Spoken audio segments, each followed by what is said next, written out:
जब भी भविष्य में उत्तराखंड का इतिहास लिखा जाएगा, इस प्रदेश को नशे में धकेलने के लिए, सामाजिक वैमनस्यता फैलाने के लिए धामी जी याद रखे जाएंगे। सरकार में आने के बाद इस मद्य सेवन की आदत पर कंट्रोल करने का काम करेंगे। समाज में हर एक चीज पर कंट्रोल होना चाहिए।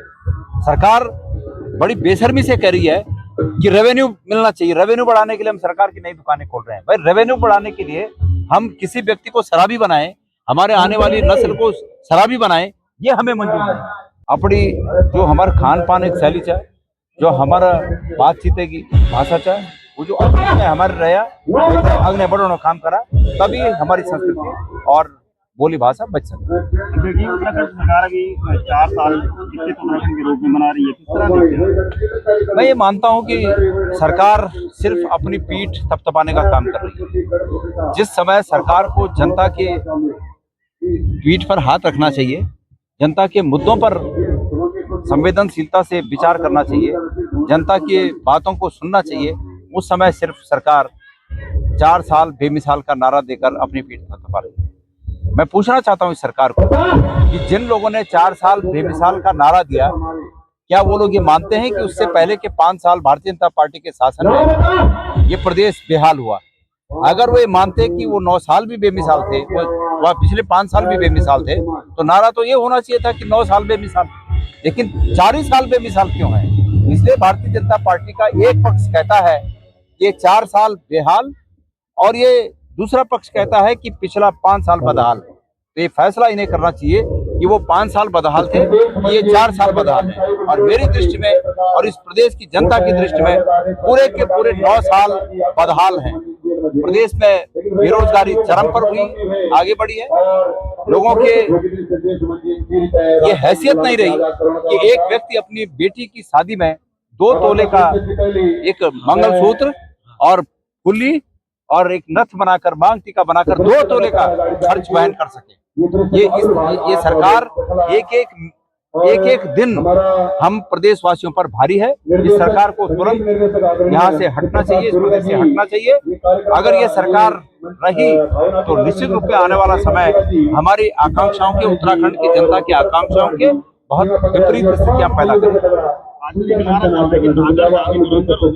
देखेंगे जी। धाकड़ धामी धुरंधर हो गए आजकल। एक मैंने भी सुना कि धाकड़ धामी धुरंधर हो गए, और क्यों न माने कि वो धुरंधर हो गए।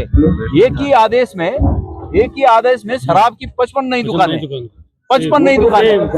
तो आप बोल सकते हैं कि मैंने तो सुना था कि एक अच्छा बैट्समैन छक्का मारता है और इन्होंने तो 8 मार दिया भाई, 52 एक साथ दुकानें। तो इसके लिए धुरंधर माने जाएंगे।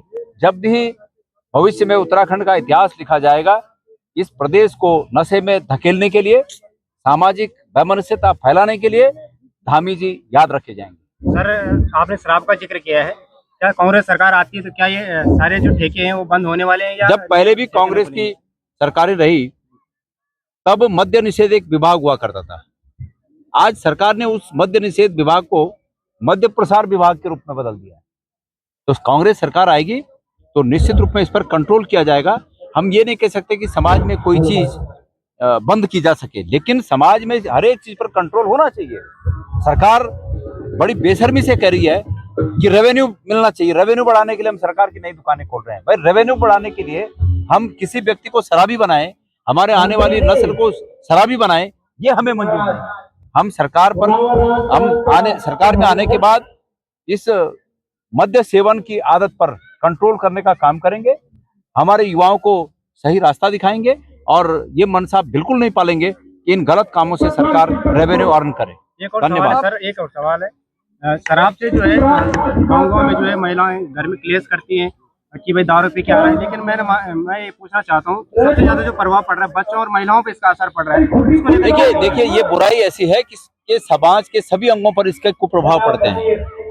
जो व्यक्ति इसका सेवन करते हैं, अति जो कर लेते हैं, तो क्या वो स्वास्थ्य के रूप में उनका स्वास्थ्य क्या ठीक रहता है? वो भी स्वास्थ्य अपना नुकसान करते हैं। महिलाएं उसके भुक्तभोगी होते हैं, बच्चे उससे प्रताड़ित होते हैं। तो इसलिए इसको मैंने पहले कहा कि इसको सीमित करने की आवश्यकता है और सरकार को ये लालच छोड़ना होगा कि इस मतलब शराब से जो रेवेन्यू जनरेट होता है, बड़ी बेशर्मी की बात है कि उस रेवेन्यू से जो शराब से एकत्रित हो रहा है उससे सरकार चल रही है। कितनी बेशर्मी की बात है। ये वो सरकार है जिसके पास कोई आइडिया नहीं है रेवेन्यू बढ़ाने के, इसलिए शराब के आधार पर रेवेन्यू बढ़ाना है और ये उत्तराखंड के लोग स्वीकार नहीं करेंगे।